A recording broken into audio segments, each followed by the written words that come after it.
ये उज्जैन के महत्वपूर्ण समाचारों पर चर्चा करें। आपके सामने उज्जैन के 4 समाचार प्रस्तुत कर रहे हैं। महाकाल मंदिर का भारी बजट स्वीकृत हुआ।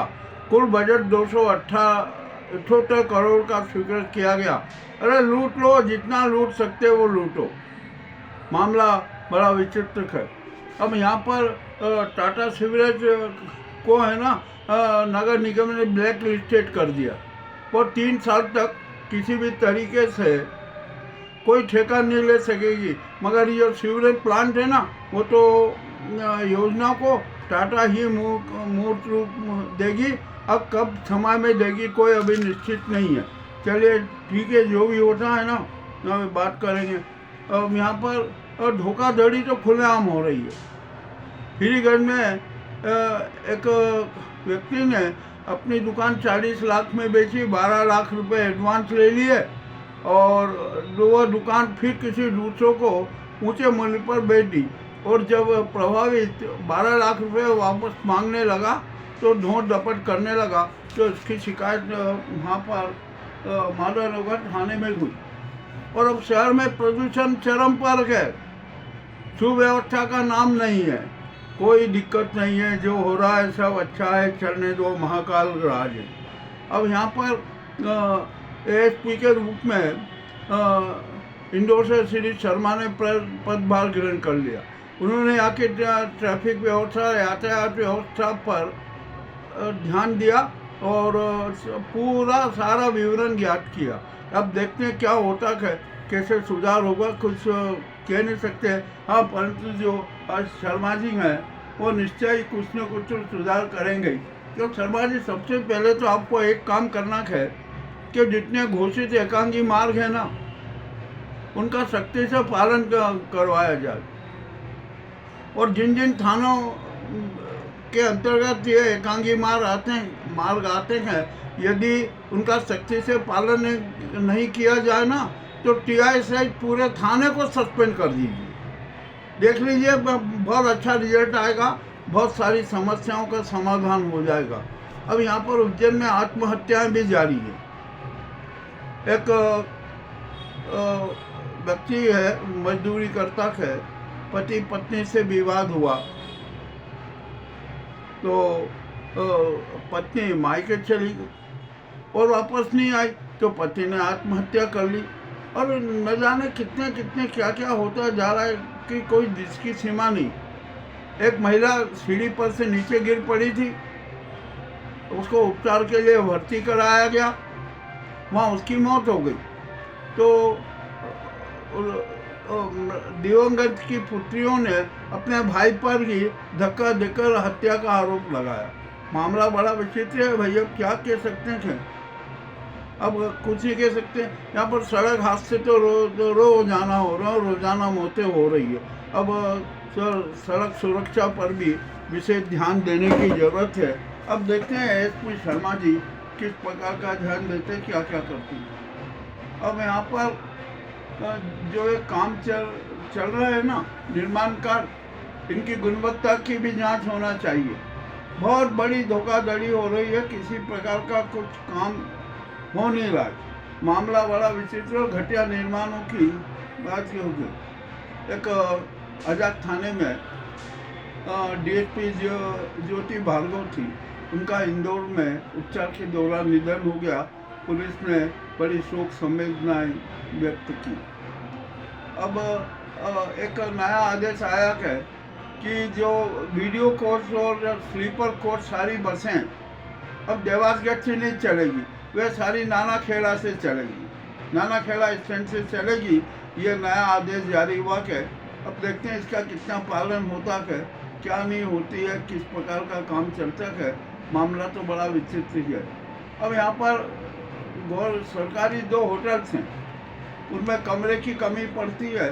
तो अब उनके विकास के लिए 25 करोड़ का व्यय किया जाने का प्रावधान किया गया है। देखते हैं वहाँ कितने कमरे बढ़ते हैं, क्या होते हैं, किस किस प्रकार की सारी बातें होती है। अब यहाँ शमशान घाट में सुदर्शन चक्र लगना था, तो महापौर और सबने मिलकर है ना, तो इस स्थान का चयन भी कर लिया। ठीक है ना, आप क्या कर सकते हैं, जो भी होता है ना चलने दो। उज्जैन में जो भी चल रहा है ना करो, जनता को जिस तरीके से मूर्ख बना सकते हो वो बनाओ, किसी भी प्रकार की कोई ज़रूरत नहीं है। मामला बड़ा विचित्र है। अब यहाँ पर कि उज्जैन में तो घोषणाओं की भरमार है, कोई दिक्कत नहीं है, किए जाओ घोषणाएं, जनता को भ्रमित करे जाओ। और कितनी योजनाएं मूर्त रूप में आएगी, क्या होगा, कब पूरी होगी, अभी कहना कठिन है। कार्तिक मेले में अब धीरे धीरे रौनक बढ़ती जा रही है, भीड़ भी बढ़ती जा रही है। हस्तशिल्प मेले के प्रति भी अब लोगों की जागरूकता आई है, आकर्षण बढ़ा के वहाँ पर भी भीड़ बढ़ रही है कि राखी बढ़ने का वो चल रहा है। अब उज्जैन में क्या किया जाए, बड़ी विचित्र समस्या है। उज्जैन में कुप्रबंधन है, कुव्यवस्थाएं हैं, अराजकता चरम पर है, गुंडा तत्व सक्रिय है, उन पर नियंत्रण नहीं हो पा रहा है। और यहाँ पर प्रदूषण की तो स्थिति इतनी खराब है कि हद से ज़्यादा जल, वायु और ध्वनि प्रदूषण चरम पर है। सफाई व्यवस्था भी ध्वस्त है, कोई कुछ नहीं हो रहा है। मच्छरों का आतंक, आवारा श्वानों का भी आतंक चरम पर है। सबके बारे में सिर्फ घोषणाएं हो रही है, परंतु कार्य रूप में कुछ भी नहीं आ रहा। और जो यहाँ पर उपचार के नाम पर शातिर ढंग से ठगी की जा रही है निजी अस्पतालों के नाम द्वारा। मामला बड़ा विचित्र है भाई, क्या किया जाए क्या नहीं किया जाए, कौन आखिरकार सेवा भाव से काम करना चाहता है। मुझे तो ऐसा लगता है कि सेवा भाव है ना खत्म ही हो गया, कि सिर्फ धन भाव रहा गया कि किसी भी तरीके से धन कमाओ, धन लूटो, धन रिश्वत करो। अब उज्जैन में यूँ तो कहने को धार्मिक नगरी है, आध्यात्मिक नगरी है, परंतु उसका धर्म से और आध्यात्म से कोई सरोकार ही नहीं। दिखावे का धर्म, दिखावे का दान, दिखावे की आध्यात्मिकता का जाल नजर आता है। ये मामला भी अपने आप में बड़ा विचित्र है। अब देखते हैं क्या होता है।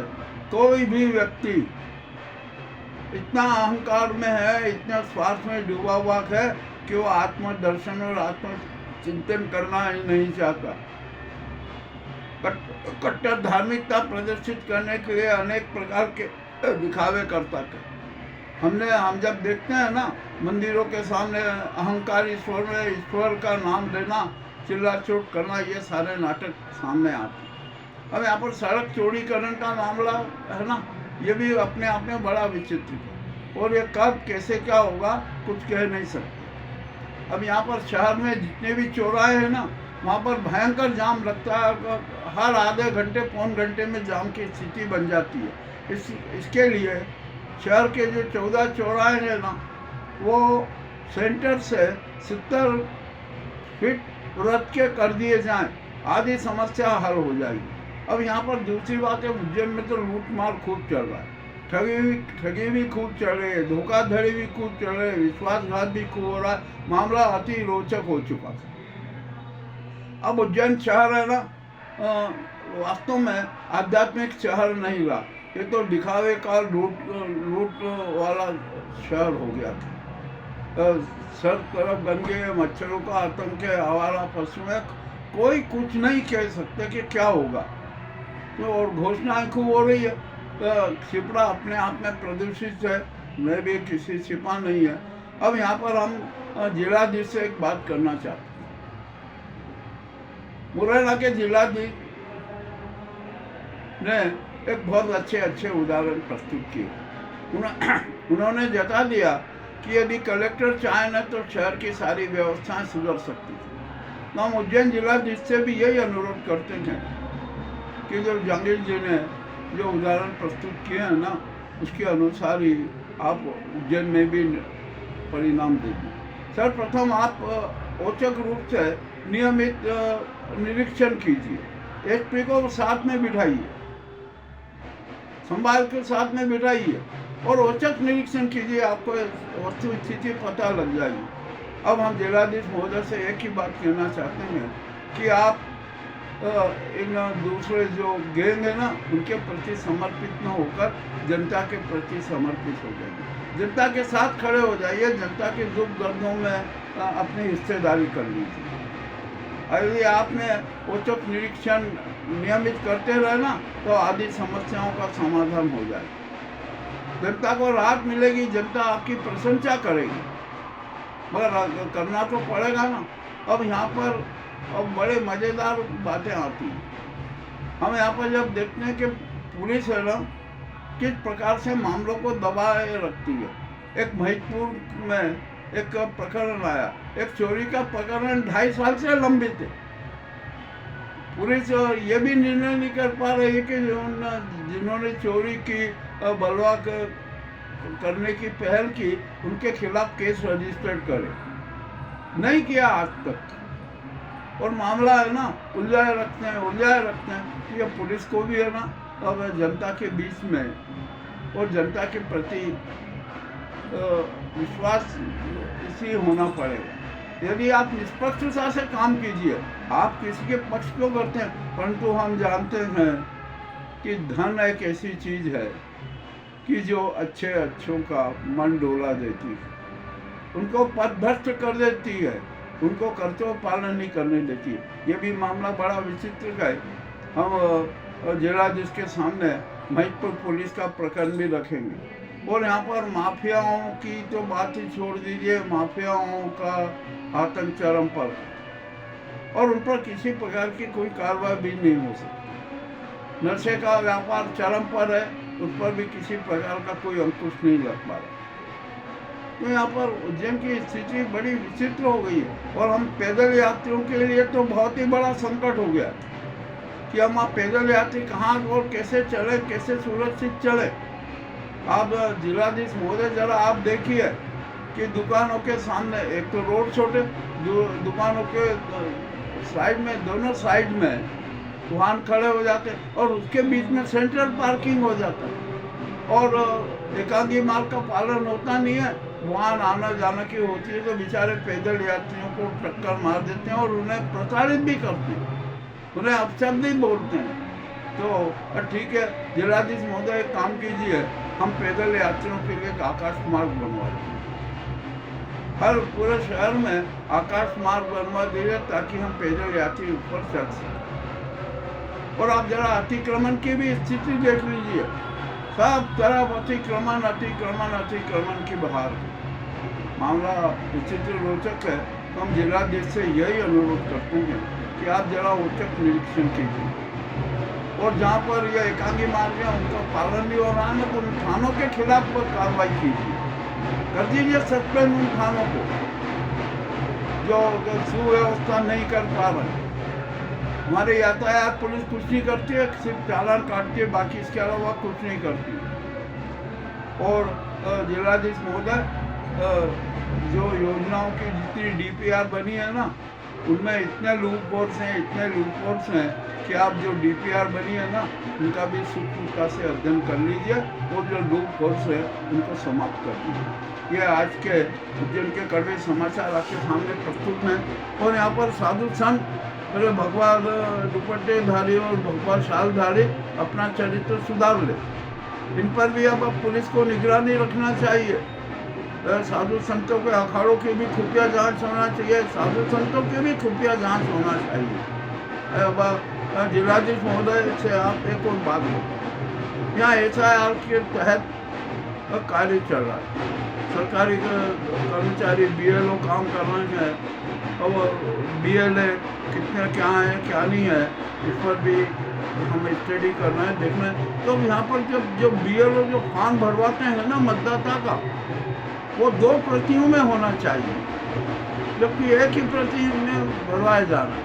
तो मान लीजिए कि मैं एक मतदाता हूँ और मुझसे एक ही फॉर्म भरवाया गया और वो फॉर्म BLO ले जाते हैं। अब इसका क्या प्रमाण कि मैंने फॉर्म भरा कर BLO के पास से यदि फॉर्म कहीं भी गायब हो जाए, हट जाए या मिसप्लेस हो जाए तो मेरा तो मतदाता अधिकारी समाप्त हो जाएगा।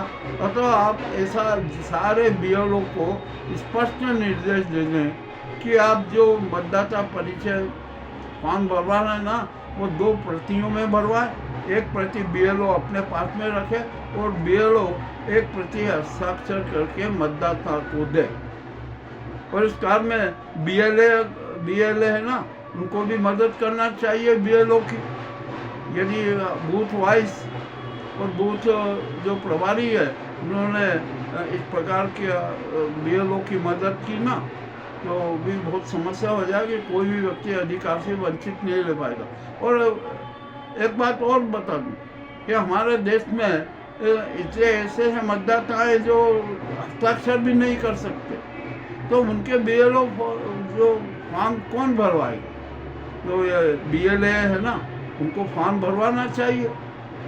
अब यहाँ पर होगा। और यदि इस प्रकार जो ये ग्रामीण अंचल की बात भी बता रहा हूँ कि ग्रामीण अंचल में तो पंचायत स्तर पे ना उसमें है ना, अब फॉर्म भरने की भी बड़ी समस्या, तो कितने ही मतदाता अपने मताधिकार से वंचित हो जाएंगे।